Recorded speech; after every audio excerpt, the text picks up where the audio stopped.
Hello students, आज हम socialisation का आगे का पार्ट्स पढ़ेंगे, जिसमें हम देखेंगे सबसे पहले एजेंट्स ऑफ सोशलाइजेशन। सोशलाइजेशन के क्या क्या कौन कौन एजेंट्स हैं, और उससे पूर्व हम थोड़ा प्रीवियस नॉलेज के आधार पर इन्हें थोड़ा सा जोड़ लेते हैं। क्या है सोशलाइजेशन? क्या है सोशलाइजेशन? क्या है? अडॉप्ट करना होता है सोशल नॉर्म्स को, सोशल वैल्यूज को, सोशल कल्चर्स को। उसे हम क्या कर लेते हैं, अपने आप पर अडेप्ट कर लेते हैं कि ये चीज सीखने के बाद हम सोशल हो जाएंगे। इसकी ये और तरीका है कि हमारे सोशलाइजेशन को और सरल रूप में कहा जाए तो क्या है कि हम एक ऐसी प्रक्रिया है, सामाजिकरण एक ऐसी प्रक्रिया है जो समाज की संस्कृति, वैल्यू, नियम को अपने आप में अडॉप्ट कर लेती है, अपने आप में समाहित कर लेती है। तो वही प्रक्रिया क्या कहलाती है? सोशलाइजेशन। वैसे वही चीज है कि हम वैसे एक बायोलॉजिकल चाइल्ड हैं। अगर जब तक हम समाज में नहीं आएंगे, समाज के सदस्य नहीं बनेंगे, जब तक हम बायोलॉजिकल चाइल्ड हैं, जिस समय हम समाज के सदस्य बन जाते हैं तो हम क्या हो जाते हैं? एक सोशलाइजेशन प्राणी हो जाते हैं, सोशल प्राणी हो जाते हैं। इसी तरीके से अरस्तु ने कहा है मेन इज सोशल मीनिंग। तो कहने का मतलब क्या है कि सामाजिकरण एक प्रक्रिया है जिसके द्वारा व्यक्ति समाज के रीति रिवाज और सांस्कृतिक क्षेत्रों में प्रवेश का करके उनका एक सदस्य बन जाता है, और इसी सदस्य बनने की प्रक्रिया को सामाजिकरण कहते हैं। और मैंने इसमें सामाजिकरण के टाइप्स बताए थे, अभी ज्यादा नहीं करेंगे। प्राइमरी सोशलाइजेशन फैमिली करती है, सेकेंडरी सोशलाइजेशन स्कूल फ्रेंड्स वगैरह करते हैं, और एंटीसेप्टरी सोशलाइजेशन, डेवलपमेंट सोशलाइजेशन और रीसोशलाइजेशन, ये 5 टाइप्स बताए थे। मुख्य टाइप्स 2 ही होते हैं, प्राइमरी और सेकेंडरी। ठीक, अब बात करते हैं हम कि इनके जो एजेंट्स हैं,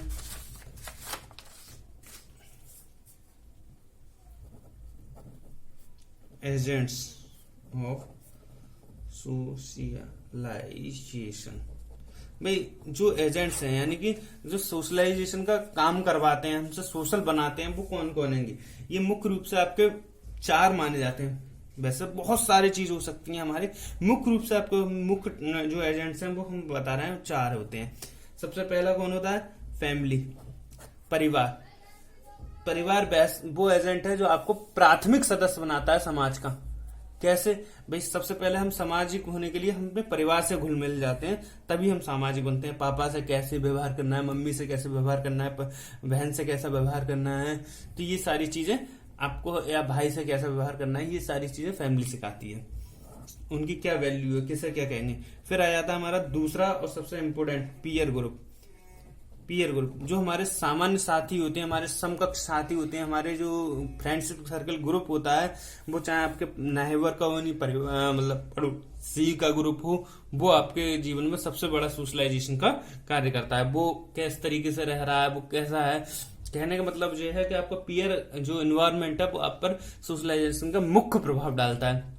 जो हमारा पीयर एनवायरमेंट होता है, जैसे मान लीजिए वो अनपढ़ है, गाली गलौज करने वाला है, तो हम उसी तरीके के सामाजिकरण में नियम प्रवेश करेंगे। और वो वेल वर्च्यूज वाला है, जिसके अच्छे गुण हैं, सबका सम्मान करते हैं, तो हम उसी तरीके से ग्रोथ करेंगे और सोशलाइजेशन करेंगे।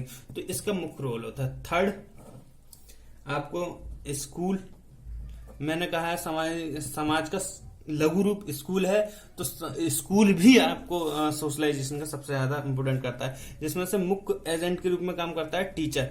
तो टीचर या फैमिली में आपके चाहे फादर हो, चाहे मदर हो, चाहे कोई भी हो, आप उनसे ये ना कहें। देखो सबसे इंपोर्टेंट बात बताना चाह रहा हूं कि जैसे ये दैनिक जीवन से संबंधित नहीं है, ये आपके व्यवहारिक नॉलेज से संबंधित है। बहुत इंपॉर्टेंट बात है।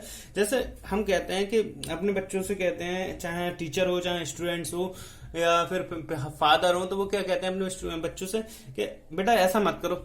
तो ऐसा मत करो तो वो जरूर करेगा। भाई तुम गाली मत दो, तो क्यों ना दूं, पहले तुम अपनी गाली देना छोड़ो। चाहे वो टीचर्स कह रहा है, टीचर मान लो खुद दारू पीता है या गंदे कर्म करता है, तो वो आप कह रहे हो कि ये चीज गंदी है, तो वो क्यों ना करे, क्योंकि ये रोल मॉडल होते हैं, चाहे फादर हो, चाहे मदर हो, चाहे सिस्टर हो, चाहे ब्रदर हो, चाहे टीचर्स हो। तो इन्हें उस एजेंट के रूप में काम करना है कि जिस तरीके से अपनी जो आने वाली जनरेशन है उसे बनाना है।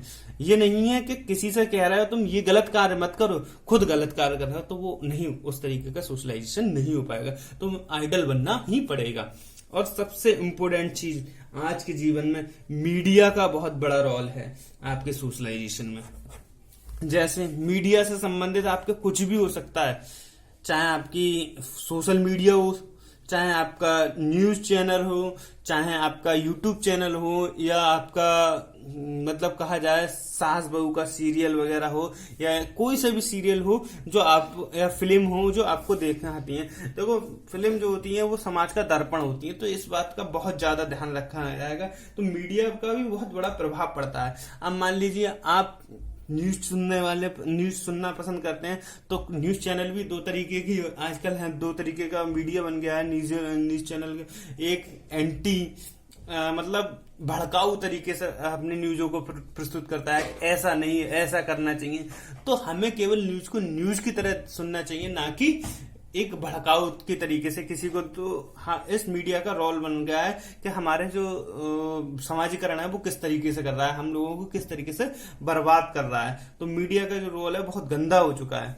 यूट्यूब चैनल्स हैं, तो वो कभी कोई पढ़ा रहा है, तो कोई शायरी करना सिखा रहा है, तो कोई गंदी बातें सिखा रहा है। तो ये चीजें आपके ऊपर डिपेंड करती है आपको किस तरीके से सोशलाइज होना है, और आपके फैमिली को डिपेंड करती है, आपके टीचर्स को किस तरीके से उससे आपको ग्रुप करना है। तो आप भी एक पीपल टीचर हैं, तो आपको इस चीज को बहुत ज्यादा ध्यान रखना पड़ेगा।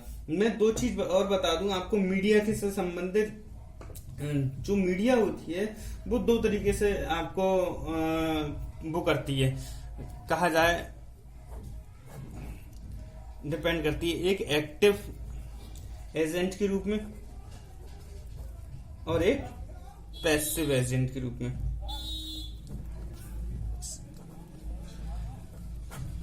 एक्टिव एजेंट डायरेक्ट प्रभाव डालती है आप पर, और एक पैसिव प्रभाव डालती है। क्लियर? एक्टिव पैसिव आपने पढ़े होंगे, यानी कि एक प्रत्यक्ष रूप से आप पर प्रभाव डालती है, एक अप्रत्यक्ष रूप से। अप्रत्यक्ष रूप से जैसे हम लोगों के मन में कुछ चीजें भर देना कि ये इसका कारण ये है शुरुआत में, और बाद को वो रिजल्ट आए उसी टाइप के, तो आप किसी पर्टिकुलर व्यक्ति को दुश्मन मानने लगते हैं। तो इस तरीके की ये बहुत सारी भावनाएं हैं। और भी चीज होती हैं जो हमारे सामाजिकरण में, जैसे बुक है, बुक भी पैसिव रोल आती है आपके जिंदगी में। तो इस तरीके से ये चीजें बहुत इंपॉर्टेंट है। हाँ, अब बात करते हैं फैक्टर्स अफेक्टिंग सोशलाइजेशन। कहने का मतलब सामाजिकरण को प्रभावित करने वाले कारक कौन कौन से हैं? सामाजिकरण को प्रभावित करने वाले कारक भाई, सामाजिकरण को प्रभावित कौन करता है? नेशनैलिटी बहुत अच्छी तरीके से सामाजिकरण को प्रभावित करती है। जैसे हम इंडिया के हैं, कोई यूएसए का है, कोई मतलब इंडिया, अमेरिका, चीन, तो सब जो की जो सामाजिक प्रणाली है वो अलग अलग है। मैं बहुत लेटेस्ट एग्जांपल दूंगा। जैसे इंडिया में क्या है, और इंडिया कहता है हम बहुत बड़े लोकतांत्रिक देश में रह रहे हैं। मैं भी मानता हूं शायद बहुत बड़ा लोकतांत्रिक देश है और बहुत अच्छी तरीके से लोकतंत्र की व्यवस्था है, परंतु मैं आज के कुछ मुख्य उदाहरण के आधार पर थोड़ा भेदभाव करना चाहूंगा। जैसे अभी अमेरिका में श्वेत और अश्वेत, अश्वेत मतलब काले लोगों पर अत्याचार हुआ, तो 40 देशों में कर्फ्यू हो गया। एक व्यक्ति पे गर्दन पर किसी पुलिस वाले ने, जो गोरे कलर का था, उसने उस व्यक्ति गर्दन पर पैर रखा और वो मर गया। तो उसकी जगह उसके लोकतंत्र की व्यवस्था में इस कोरोना काल में उन्होंने 40 जगह कर्फ्यू लगा दिया कि श्वेत और नक्सलवाद का भेदभाव लगा के। परंतु हमारे देश में इतना भेदभाव होता है, किसी को कोई फर्क नहीं पड़ता है। तो सामाजिकरण में इसमें विशेष प्रभाव पड़ता है। Number 2, gender. सामाजिकरण में जेंडर का बहुत बड़ा रोल है। मेल फीमेल, आप देखते ही हो कि भी मेल को हम क्या सिखा रहे हैं, फीमेल को बचपन से ही सिखाते हैं सामाजिकरण में। कपड़े ऐसे पहनने हैं, बात ऐसी करनी है, लड़कियों की तरह रो रहा है तो रोने तक पे पाबंद लगा देते हैं। तो ये सब हमारा क्या हो रहा है, उस समय समाजीकरण हो रहा है कि लड़का कठोर होता है, दमदार होता है। तो ये समाजीकरण, लड़कियों को हम बांधना सिखा देते हैं, जैसे पैर में पाजे वगैरह पहनाना, तो उनको जंजीरों के टाइप से बांध देना कि हमें यही करना है, तुम्हें घर में ही रहना है। तो इस तरीके से भी समाजीकरण करा जाता है इनडायरेक्ट वे में। थर्ड रूप से हम कह सकते हैं हमारा क्या हो सकता है, कल्चर।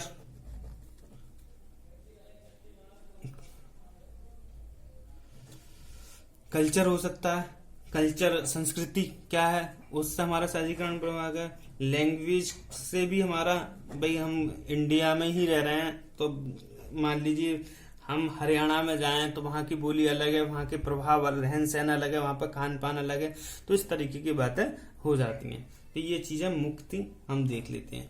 ठीक है, और 3 बातें और इम्पोर्टेंट बता दूं मैं आपको कि सामाजिकरण की जो प्रथम श्रेणी है वो शैशव अवस्था में आती है, और सबसे ज्यादा सामाजिक व्यक्ति कब बनता है, चाइल्डहुड में।